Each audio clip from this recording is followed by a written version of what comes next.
एक दिन वही हरियाणा था जहां बेटियों को इतने अवसर नहीं थे। आज का हरियाणा है जहां बेटियों के नाम से हरियाणा की पहचान होती है। मैंने तो देखा ओलंपिक में बेटियां मेडल लेके आई, सारे बेटे कमजोर पड़ गए, पढ़े नहीं पढ़े। तब हम खुश हुए, हमने तालियां बजाई, हम सेल्फी खिंचवाने के लिए घूम रहे थे। और मुझे तो इस देश में इतने मजबूत प्रधानमंत्री मैंने देखा, जो टीम हार भी गई उनको उन्होंने फोन किया कि भाई आप घबराना मत।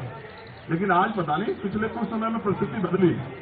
आज वो बेटियां यहीं बैठी हैं उनसे कुछ गज की दूरी पे, आज आवाज नहीं जा रही है, आज आवाज नहीं जा रही है। देखो पिछले कुछ समय में बहुत कुछ बदला, इस बात पे गहराई से सोचो आप। ये आज की लड़ाई नहीं, जब भी कोई लड़ने के लिए आए, चाहे वो किसान हो, नौजवान हो, कोई भी हो, चाहे किसी जाति का और धर्म का अपने अधिकारों के लिए आ, सरकार ने एजेंडा सेट कर दिया सभी। अब बजरंग के साथ एक अच्छी बात यह है, आप ऐसे फोन करो या ये आपको फोन करे तो ये कहेगा सीधा एकदम सुनते कहेगा राम राम।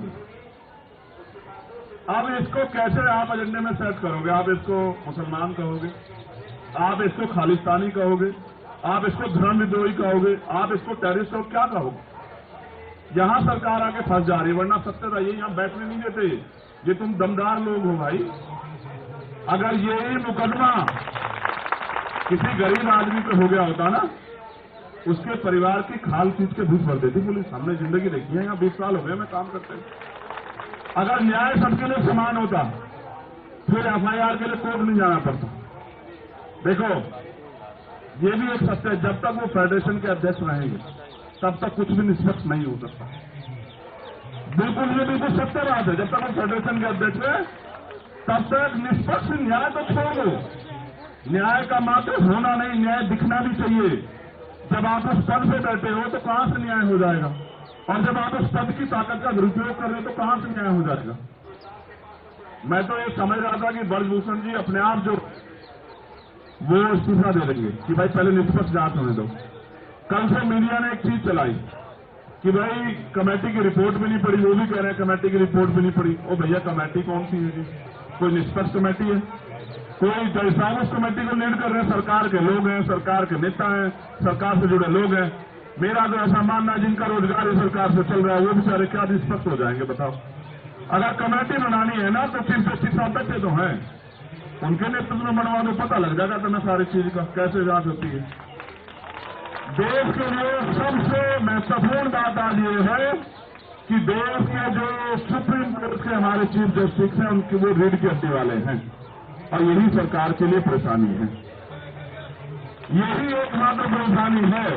देखो मैं तो यहां मीडिया के लोग बैठे हैं, एक हमारी बहन उधर खड़ी है प्रज्ञा, मैं तो ये कहना चाहता हूं सुप्रीम कोर्ट के चीफ जस्टिस साहब से भी कि गरीब आदमी सुप्रीम कोर्ट नहीं पहुंच पाता, आपको उसको सरल बनाना चाहिए। 2-3 लाख रुपए नहीं है लोगों के पास कि लोग सुप्रीम कोर्ट आ जाए, जबकि वो न्याय का सबसे बड़ा मंदिर है। अगर कमेटी बनानी है और ब्रजभूषण सिंह जी भी सुनेंगे मुझे तो कमेटी बनवा दीजिए ना चीफ जस्टिस साहब के नेतृत्व में, हम भी मान लें।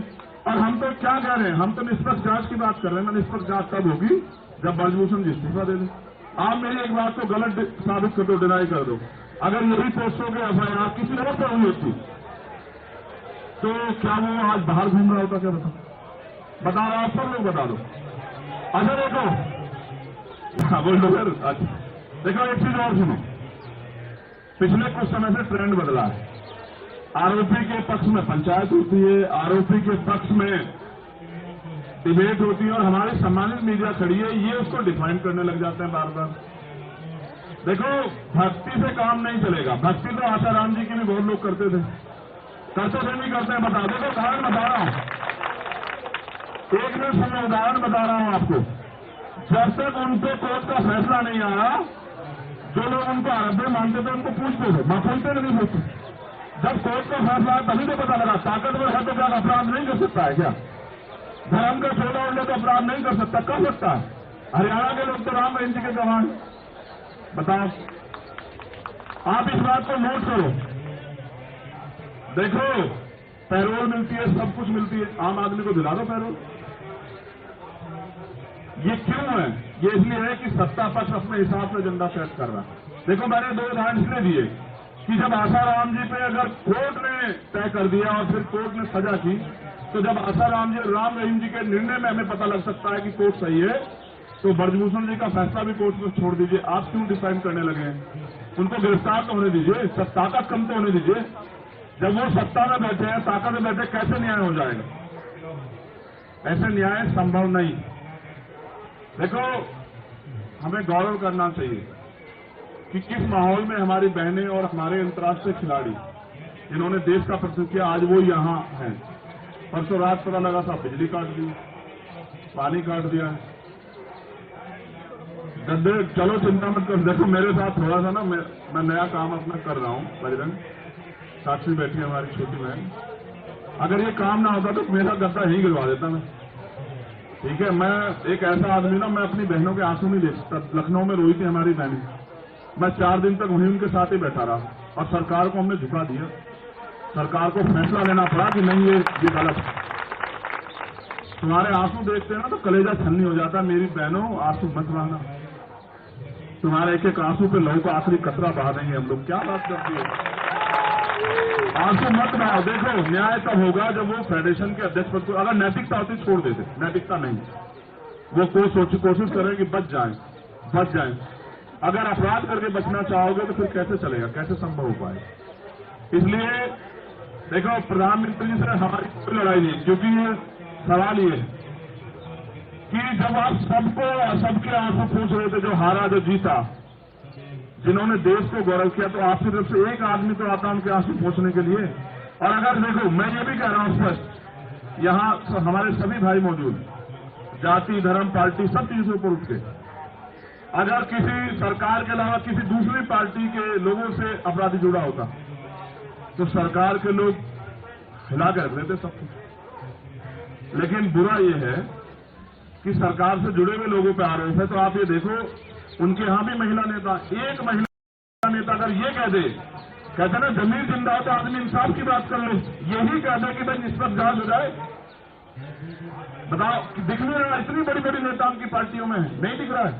ये तो कहते हैं निष्पक्ष जांच करा दो, इसी का दबाव हो जाए। अगर आप सब लोग देशवासी मेरी बात पे गौर करें, अगर अपराधी हमारा है तो हम चुप रहेंगे, अगर अपराधी दूसरी पार्टी का तो हम बोलेंगे। इसको जिंदा रहना कहते, जो जिंदा रहना नहीं होता। ये तो मुंह दिखाई की बात हुई। मेरा तो ये मानना है, मैं तो अभी अपील करूंगा अपनी महिला नेताओं से जो तमाम पार्टियों में, आओ ना, बैठो इनके बराबर में। आप किसी भी पार्टी में आओ ना, इनके लिए न्याय की मांग करो। अगर आप जिंदा, फिर आपके उन कुर्सियों में बैठने का कोई फायदा नहीं है। जिन कुर्सियों में बैठ के आप महिला सशक्तिकरण की बात कर रही हैं, महिलाओं को न्याय देने की बात कर रही है, महिला सुरक्षा की बात कर रही है, कौन सी सुरक्षा? जिस देश में अंतर्राष्ट्रीय खिलाड़ी सुरक्षित नहीं है, वो बच्चा सुरक्षित नहीं है जो देश को गौरवान्वित करती है, तो कौन सी सुरक्षा की बात कर रहे हैं? इसलिए मेरी मीडिया के माध्यम से अपील है प्राइम मिनिस्टर जी से, वो हम सबके प्राइम मिनिस्टर हैं, वो इनके भी प्राइम मिनिस्टर अंतर्राष्ट्रीय खिलाड़ी है या नहीं है? बताओ तुम्हारे प्राइम मिनिस्टर है या नहीं है? इनके माध्यम से हमारी 2-3 अपील ये है। पहला, वो नैतिकता के आधार पर ब्रजभूषण छोड़ दे और जांच होने दे, पहला। दूसरा, कोई भी अगर जांच कमेटी बनानी है न्याय देने के लिए, तो वो सुप्रीम कोर्ट की निगरानी में बने। सरकार के लोगों पे कोई भरोसा नहीं, क्योंकि सरकार के लोग तो संरक्षण दे रहे हैं। तीसरा, उनकी गिरफ्तारी होनी चाहिए। पहले उनकी गिरफ्तारी हो, उनकी ताकत कम हो, तब जाके मुझे उम्मीद है कि न्याय सुनिश्चित हो पाएगा। और बड़े पैमाने पर चौथी बात, ये झूठ फैलाना बंद करो कि ये जाट समाज के बच्चे हैं, ये हरियाणा के बच्चे हैं, ये देश के, जब ये मेडल लाए थे ना तब ये देश के थे, आज भी ये देश के ही। क्यों भाई, देश के हो या नहीं हो? देखो, जातीय व्यवस्था तो इस देश में है, और आदमी को पैदा होने के बाद पता लगता है किस जाति में पैदा हो गए। पैदा होने से पहले भी किसी को पता होता है कौन सी जाति में। तो जब तक जातीय व्यवस्था रहेगी तब तक तो ऐसे तो न्याय तो मिल जाता है, खत्म हो जाएगी। ऐसे नहीं खत्म होगी, खत्म करनी पड़ेगी जब अच्छे लोग सोचेंगे इस बारे में भी कि जाति की वजह से कितना नुकसान हो रहा है। चुप हो जाओ। देखो, ये देश के बच्चे हैं, देश की बेटियां हैं, हम सबके भाई हैं, बहन हैं। हम इनके लिए न्याय की लड़ाई को मजबूत करने के लिए यहाँ हैं। और मेरा जितने भी राजनीतिक दल के लोग हैं उनसे भी अपील है कि जब आप इसके अंदर आ जाओ, इनके परिसर के जहां इनके सम्मान गौरव की लड़ाई चल रही है, तो अपनी पार्टी को वहां छोड़ाओ पीछे। आपके नारे इनके आंदोलन को बदनाम न कर दे, इस बात का भी ध्यान रखना है आपको, क्योंकि सरकार के लोगों का एजेंडा है वो किसी भी तरह से आंदोलन को गलत साबित करने के लिए तमाम तरह के प्रयास करेंगे। कोई नारा उनका ही आदमी आके लगा देगा और वो कहेंगे देखो जी वहां तो ये हो रहा है। यहां सिर्फ एक चीज हो रही है कि देश की वीरांगनाएं, देश का गौरव, देश का युवा, देश का नेतृत्वकर्ता जमीन पे बैठ के अपने हक की लड़ाई लड़ रहा है, दिल्ली में बैठ के लड़ रहा है और देश के हुक्मरान कानों में रूल डाल के चैन से सो रहे हैं।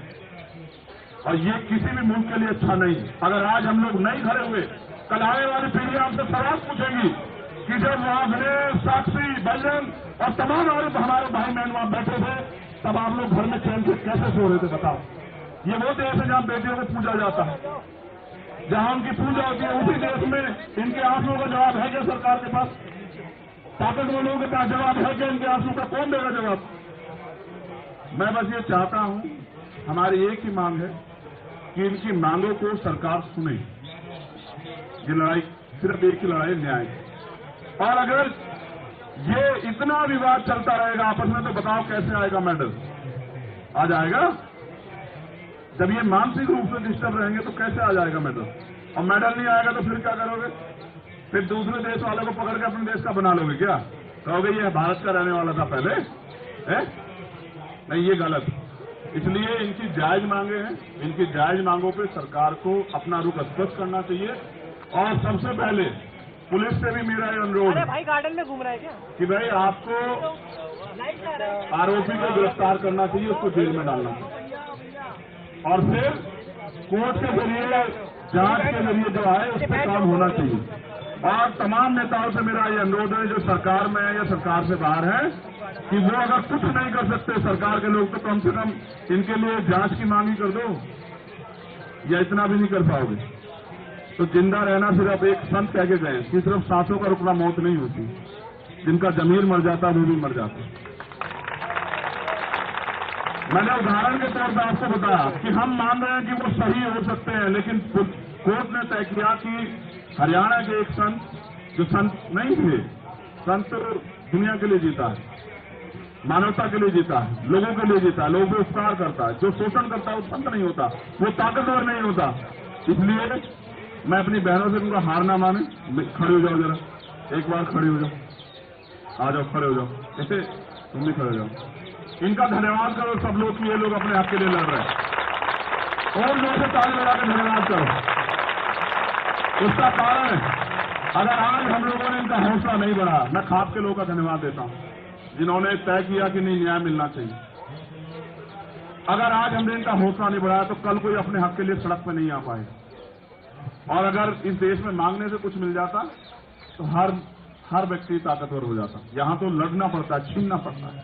हमने बहुत आंदोलन देखे हैं और इतिहास में सबसे बड़ा आंदोलन किसान आंदोलन है। 700 लोगों ने कुर्बानी दी, तब जाके हम लोग से जीते। इसलिए आपसे अपील है, बहादुर भाइयों बहनों, एक तो रोएगा नहीं तुम में से कुछ। मैं ये भी जानता हूं कि तुम भावुक होकर रोते घबराती नहीं हो, शेरनी हो वैसे तो हमारी बहादुर बहनों, लेकिन रोना नहीं। आपके आंसू कमजोर करते हैं। आप देखो ये भावुक लोग हैं, पूछो इनसे है नहीं है भावुक। ऐसा ना हो तुम्हारे आंसू इस देश में सैलाब ला दें। क्रांति जब जन्म लेती है ना, विद्रोह से जन्म लेती है, देश का इतिहास गवाह है। शहीद आजम सरदार भगत सिंह जब बलिदान दिए 23 साल के थे, तुम तो 23 साल पार हो, तो जानो कि क्रांति जन्म ले रही है, आपके आंसू सैलाब पैदा कर रहे हैं। जिस दिन अजमा के देख लो, तुम्हारा मनोबल ना कि मैं देशवासियों से कहना चाहती हूँ कि वो आ जाए यहाँ। इस दिल्ली में पैर रखने की जगह नहीं मिलेगी, इस दिल्ली के लोग जय जयकार करेंगे। मेरी बात अगर तुम्हें लग रही है कमजोर, पहले तो ये सब लोग सीनियर लोग जानते हैं कि मैं कोई बात हल्की कहता हूँ क्या बताओ? वजूद से ज्यादा नहीं कहता। और इतिहास गवाह, मैंने 5 लाख लोग उतारे यहाँ, सरकार को एक दिन में हमने हिला दिया। देखो, मगर ये लड़ाई न्याय की है ना, इसलिए कह रहा हूं। जिस दिन मन करे अजमा के देखना और कह देना एक बात माइक से कि देशवासी तो मेरी अपील है कि हमारी लड़ाई में आ जाओ। मैं उन खिलाड़ियों से भी कहना चाहता हूं जो घर बैठे हैं, आज इनकी बारी है, कल आपकी भी आ सकती है। फिर क्या करोगे? फिर किसके पास जाओगे? फिर किसको कहोगे? हमारे यहाँ तो समझाते हैं देसी भाषा में कि एक मुर्गे पे आंच आती है तो दूसरा आराम से दाना खाता है। ना हम मुर्गे हैं ना ये मुर्गे हैं, ये योद्धा है और इनकी लड़ाई लड़ने के लिए हम लोग तैयार हैं। तो आप सबसे अपील है, डटे रहिए और जब आप कहोगे बता देना। तुमसे हार जाएगी सरकार, हमारे जैसे लोगों की जरूरत ही नहीं। देख लेना, डटे रहो मैदान में, ठीक है। और जिस दिन प्रशासन के लोगों से, पुलिस के लोग निवेदन है, देखो भाई परसों तो काट दी बिजली यार, देखो हाथ जोड़ के निवेदन है, हाथ ही जोड़ सकते हैं, कमजोर लोग हैं। आप बिजली पानी मत काटना, आप यहां काटोगे हम वहां भी कटवा देंगे, मुरादाबाद वाली, मोदी नगर वाली। आप बेहतर जानते हो, बताने की जरूरत नहीं है। यहां में अगर हमारे भाई बहन तरसेंगे तो बहुत लोग तरसेंगे, वो भी तरसेंगे जिनके घर में पानी मंत्रियों के बहुत बहता है, वहीं से कटवा देंगे मुरादनगर से।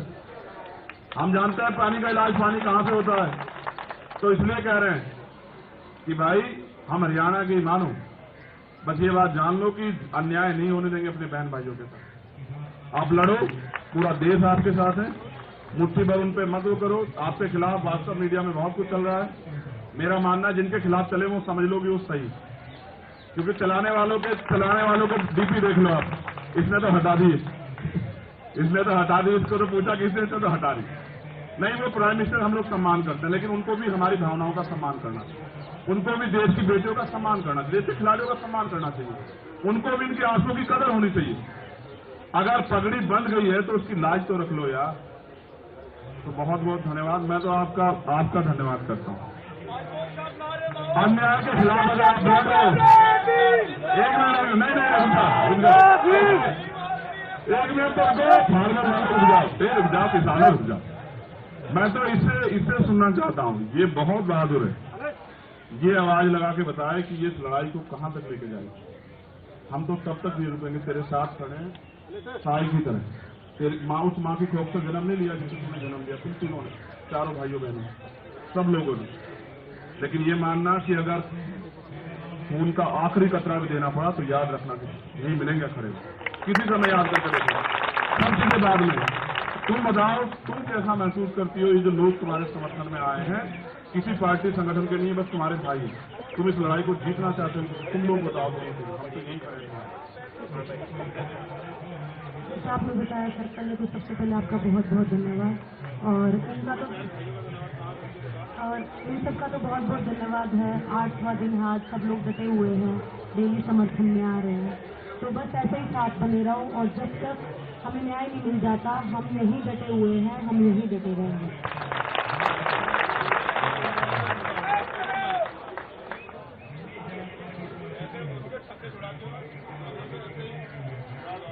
जैसे आपने बोला, हम सबसे पहले राम राम ही करते हैं, तो आप सभी को प्रणाम, सभी को राम राम। वही है कि अन्याय की लड़ाई है, अन्याय जीतना चाहता है, लेकिन हम न्याय के साथ उठना चाहते हैं यहाँ से। जब तक 25 दिन जैसे लोग अंदर नहीं जाएंगे तो हम खिलाड़ी होने के नाते, मैं मतलब अगर ब्रजभूषण अगर रेसलिंग में बना रहेगा तो मैं रेसलिंग छोड़ दूंगी, ऐसी स्थिति पैदा हो जाएगी। तो आने वाली जो हमारी लड़कियां जो रेसलिंग करना चाहती है, जो हमें देख के सपने लेती हैं, तो हम नहीं चाहते कि हम उनके सपने तोड़ें। ये उनके सपनों की लड़ाई है, और ब्रजभूषण जब तक अंदर नहीं होगा हमें नहीं लगता हमें न्याय मिलेगा। तो ब्रजभूषण को अंदर जाना होगा, हमें मतलब न्याय दिलाने के लिए आपको लड़ना होगा। आप सभी को राम राम। जैसे भाई ने हमें हौसला दिया है, तो इसे और कुछ खुशी मिल रही है आप लोगों का प्यार देखकर, समर्थन देख के, और जैसे भाई ने कहा है ना, ऐसे इंसाफ लेके उठेंगे तो इंसाफ लेके उठेंगे।